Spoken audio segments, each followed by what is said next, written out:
हाँ हाँ क्या संत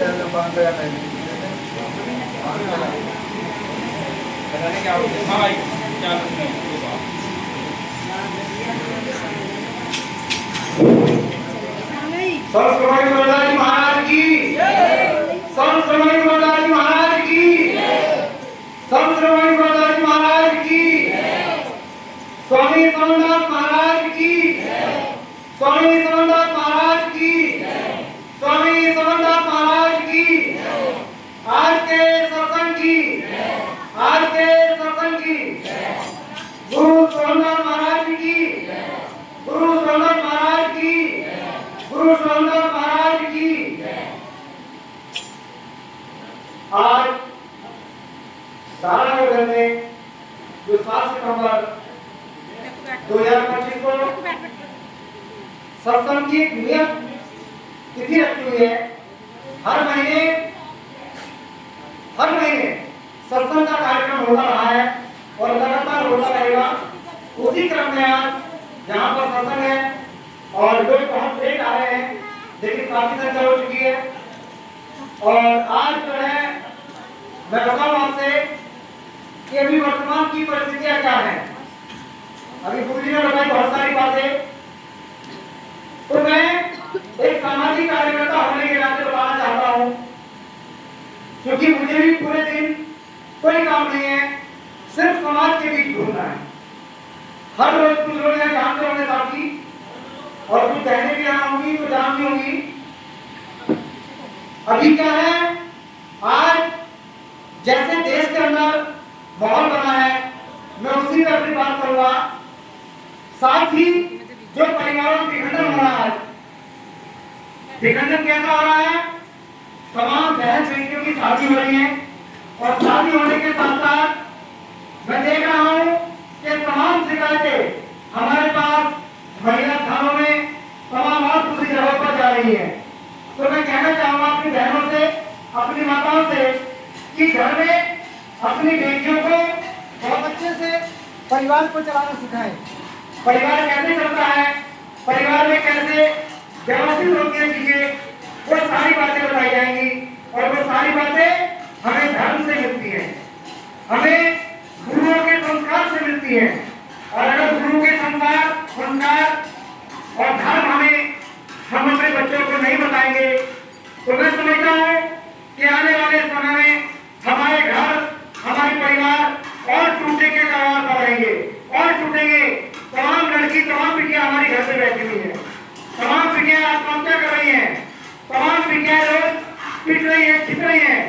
तो क्यों हो रहा था ऐसा? बहनों की तरफ से तो है ही बढ़िया, लेकिन कहीं ना कहीं हमारे भाई, हमारे समाज के जो जिम्मेदार पुरुष हैं, उनकी भी कहीं ना कहीं कमी होगी। तो मैं देख रहा हूँ कि तमाम गाँवों में आज हमारे युवा नशे की लत में इस तरह से लिप्त हो गए हैं, इस तरह से लिप्त हो गए हैं कि बहुत ज्यादा जीवन वो नहीं जी पा रहे हैं। और ज्यादा जीवन ना जी पाने के कारण कहीं तो एक्सीडेंट में मर जा रहे हैं, कहीं उनके घुटने खराब हो जा रहे हैं, कहीं किडनी खराब हो जा रही है, कहीं और तमाम परेशानी के नाते वो चले जाते हैं, मर जाते हैं। अब वो मर गया दारू पी करके, तो इसमें हमारी बहन का, हमारी बिटिया का दोष है। तो वो साथ बोलना भी जाएगा उस लड़की को कि हमारे बेटे को ये खा गई। ये भर्ती बातें करना बंद कर दो। बहू को कैसे रखा जाता है? जब आप अपनी बेटी को 20 साल 25 साल तक रख सकती हो, तो अपनी बहू को क्या 30-25 साल तक रख सकती हो। दूसरी बात, जो हमारी बहन बेटी बहू बन करके गई है, उसको भी देखना होगा कि जब मैं अपनी माता के पास 20-25 साल तक रह सकती हूँ बेटी बन करके, तो मैं सास के पास भी 20-25 साल रह सकती हूँ। तो ये दोनों तरफ से बात होनी चाहिए। रोज कम से कम 10 से 5 फोन रोज परिवारों की समस्या क्या आते हैं। मैं एक दिन कप्तान साहब के पास बैठा था बिहार में, एक महिला रोते हुए आई और कहने लगी मेरे जेठ ने मेरे साथ ऐसा किया, मेरे ससुर ने ऐसा किया, मेरे देवर ने ऐसा किया। जब कप्तान साहब ने जाना तो पता चला कि घर के बंटवारे का मामला था। फिर सही बोल रही हो तो कप्तान साहब कह रहे थे कि राम सिंह जी सुबह से शाम तक जितने भी केस आते सिर्फ महिलाओं के केस आते हैं और महिलाएं इतना उल्टा सीधा दिखा के आती हैं वकीलों से और यहाँ आके परेशान होती हैं। तो मैं कहना चाहूंगा कि परिवार अपने बेटे को पढ़ाना लिखाना है, शिक्षित करना है, उनको रोजगार की तरफ आगे बढ़ाना है। दूसरी बात, तमाम जो भाई आडंबर है, तमाम तरह के आडंबर, कैसे आडंबर कि जैसे अभी मैंने देखा, मैं नगर में था तो पता चला वहां और अफवाह मच गई, फोन मच गया, फोन आया हमारे पास भी कि पशुओं के चारों तरफ ब्लड निकलवा, प्रदूषण पाया जा रहा है, खून पाया जा रहा है। तो ऐसा फिर दूसरा देखा गया कि रक्षाबंधन को इतने बजे से इतने बजे तक रक्षाबंधन रहेगी और इतने बजे रक्षाबंधन का धागा वगैरह खोल दो। तो ये सब क्या है? ये पाखंडवाद है, ये अफवाहें हैं और ये समाज को, खासतौर से आप लोगों को डराने की नई नई तकनीकी, नई नई विधियां, नए नए तरीके, नए नए प्रथाएं हमारे समाज के बहन बेटियों को डराने की ब्राह्मण राजनीतिक पार्टियों ने स्कीम चला रखी है। अभी देख रहे होंगे आप, कामर की तरह से हावी हुई पूरे देश के अंदर, होना कुछ नहीं, कामर में लोग मरे हैं, कामर लाते ले जाते लोग मरे कि नहीं मरे। दूसरी बात, जो लोग कामर लाते ले जाते हैं, इतना लोगों ने नशा किया है, इतना नशा किया है कि मैं कहूँ बिना कामर ले आने वाला उतना थोड़ा नहीं करेगा।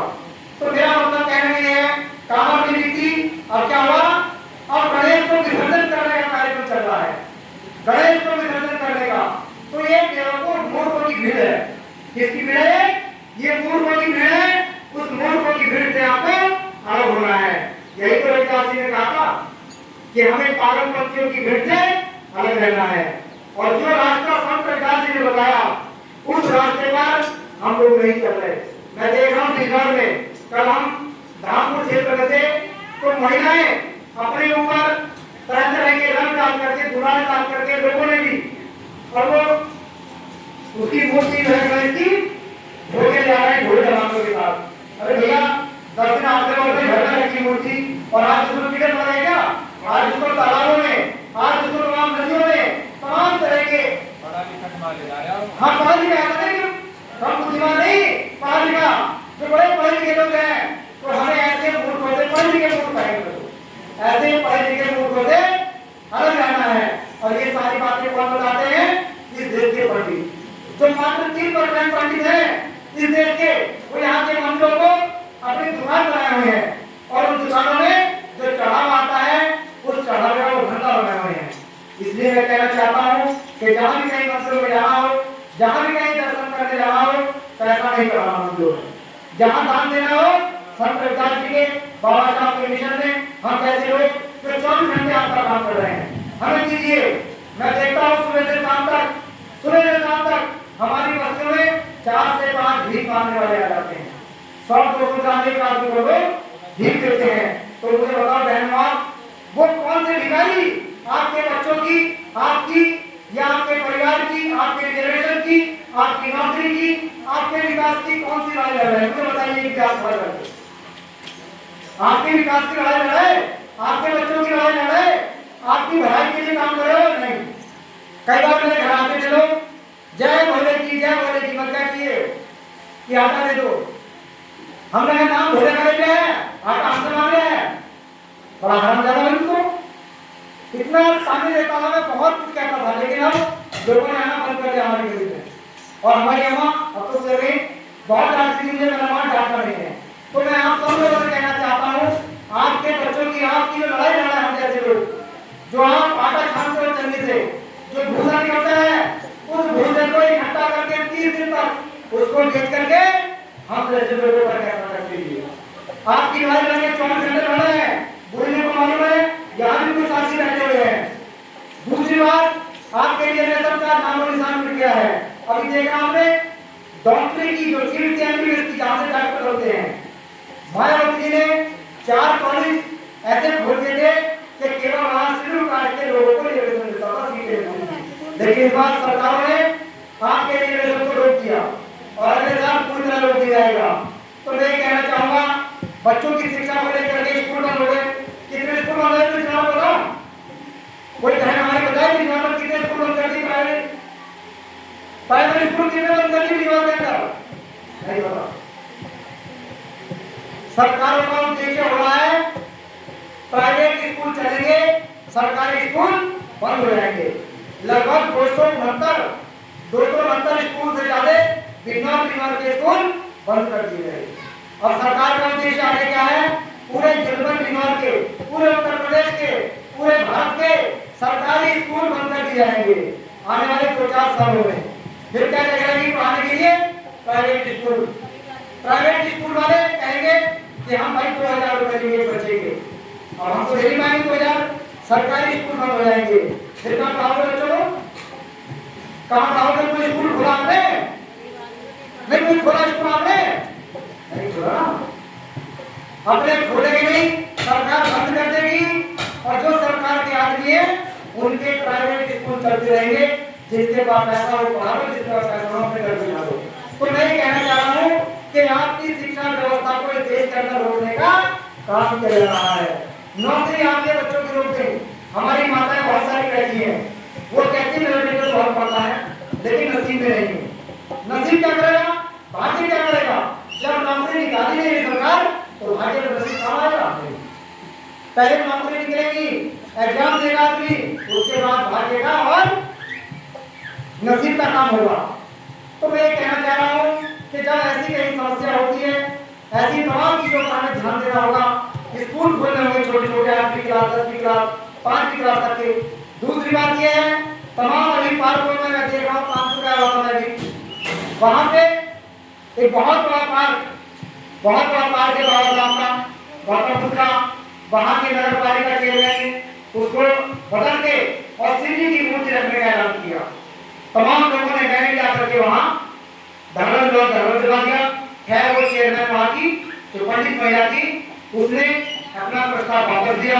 अभी मुरादाबाद में यही चल रहा है, वहाँ धरना प्रदर्शन चल रहा है।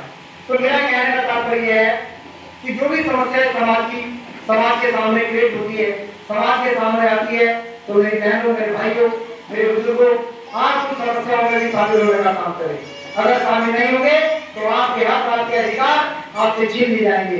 यहाँ की सरकारें आपको फिर से लौट के लाना चाहती है, फिर से आपको उसी स्थिति में लाना चाहती है जिस स्थिति में आज से 100 साल पहले हम लोग, हमारे पूर्वज थे।